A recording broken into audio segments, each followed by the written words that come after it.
Hey everyone, welcome to week 7. We're almost there. This week you'll see that the folder is pretty empty. As promised, there isn't going to be a whole lot for you to work on in terms of weekly assignments. No quizzes, no reflection questions, nothing like that. I want all your time and resources to be dedicated to working on writing assignment 4, which is the research project, the one where you get to pick your own topic. If you look in week 6 folder, going back 1 week, you'll see that the assignment is there if you haven't looked at it already. I want you to be able to pick something that's going to be useful to you in the future, something that you might be able to reuse or use again. And like I talked about in the other video, if you can use it for work or something like that, that's great. And so that might help you to brainstorm your topics. I've included a quick list of things that you could do. By no means are you restricted to that list. You can do anything you want to do as long as you can make a viable presentation out of it, and as long as it's research based.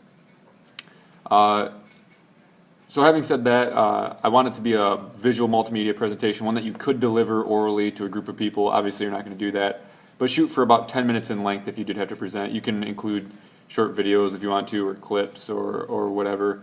And I think I also forgot to mention how many sources that you need to use in the presentation. I would shoot for a minimum of 5. So try to get at least 5 sources involved in that, and let me know if you need any help, or if you want me to approve your topic or talk with you about your topic, or talk about the viability of whatever you've chosen. I trust that all of you, with all of your varied interests, will find something that you like and something that you can use to present on. But it could be a famous business, or a famous person, or a famous product, or the policies of a business, international business. It could really be anything, and like I said, it could be something as simple as something that you're already researching for the job you already do. So I'm excited about the projects because they'll all be different this time. I won't be reading an assignment that I've created. I'll be reading something that you've created, which I'm really excited about. So feel free to use whatever multimedia tool you want. I've of course included a list of those. So all of your time and resources this week going to that project, the final exam, whatever you want to call it. That's due May 8th by 11:59. No late work on this one, just because I have to have grades due and I have to have time to read them. So if it comes in late or later, I'll struggle to get that done. In other news, I am catching up on all the other grading, going through those things, so make sure you're checking your grades, make sure you have everything in. If you don't, get it done so I can grade it, and then get all caught up before you start writing assignment 4. With writing assignment 4, I want you to use the combined week 7 and 8 discussion board. 3 posts total for the 7 and 8 required, just like normal. But I want you to read and respond to as many people's drafts of Project 4 or Writing Assignment 4 as you can, and help them as much as you can, so that in turn they'll help you as much as they can. Use those people as expert readers, and it doesn't have to be, your posts don't have to be a draft necessarily. It's like, hey, I'm thinking this, what do you guys think? Do you think this would be a cool idea? You can brainstorm, you can talk back and forth, questions, comments, drafts, peer review. Use that discussion board however you see fit, but just try to get your posts in and use that as a tool to make Writing Assignment 4 a little bit better, and use it as thoroughly as you possibly can.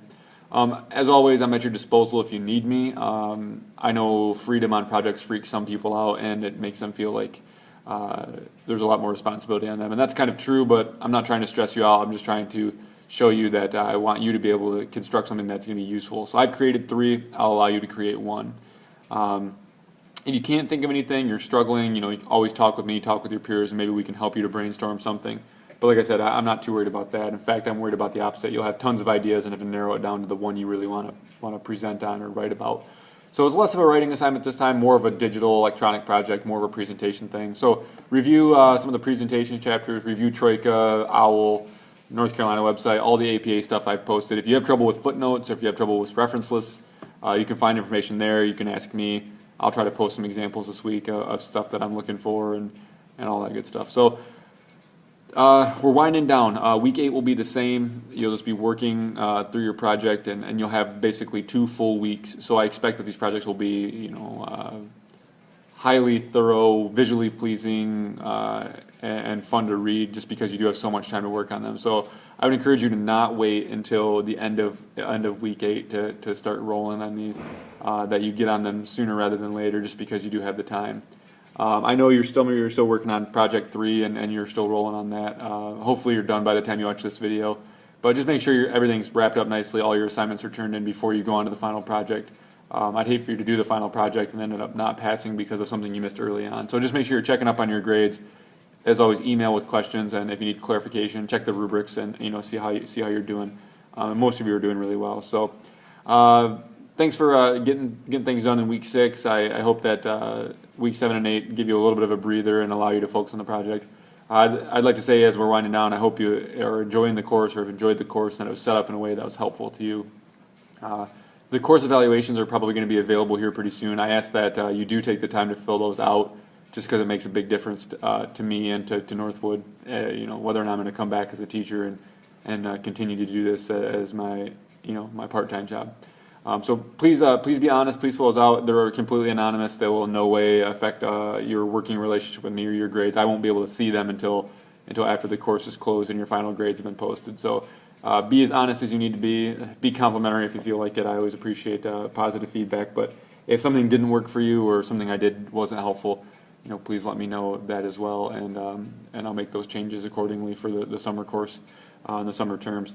But as always, like I said, let me know if you need me, and I'll see you online. Take care.